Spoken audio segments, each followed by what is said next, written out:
ठाणे शहरात मुसळधार पावसामुळे झाडे कोसळण्याच्या घटनांमध्ये वाढ होत असताना महापालिका आयुक्त सौरभ राव यांनी महत्त्वाचे स्पष्टीकरण दिले आहे। गृहसंकुलांच्या आवारातील झाडांची जबाबदारी संबंधित गृहनिर्माण संस्थांचीच असल्याचं त्यांनी स्पष्ट केलंय। सोमवारी महापालिकेच्या आपत्कालीन नियंत्रण कक्षाला भेट देऊन आयुक्तांनी प्राप्त तक्रारी आणि त्यावरील कार्यवाहीचा आढावा घेतला। गेल्या 4 महिन्यात शहरातील 6000हून अधिक झाडांच्या फांद्यांची शास्त्रशुद्ध छाटणी करण्यात आल्याची माहिती त्यांनी दिली। तसेच ज्या सोसायट्यांची मागणी केली तेथेच महापालिकेने पुढाकार घेऊन छाटणीचे कामही केले असल्याचं त्यांनी सांगितलं। सध्या सुरू असलेल्या मुसळधार पावसासह जोरदार वाऱ्यांमुळे झाडे आणि फांद्या पडण्याच्या घटना वाढल्या असून आपत्कालीन परिस्थिती हाताळण्यासाठी मनुष्यबळ दुप्पट करण्यात आल्याची माहिती आयुक्तांनी दिली।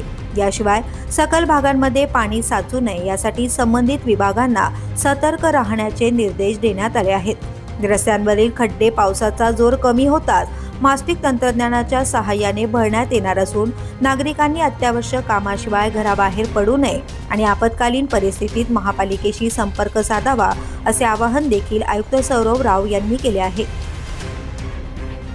पोलीस न्यूजसाठी चिन्नू कुमार श्रीवास्तव, ठाणे।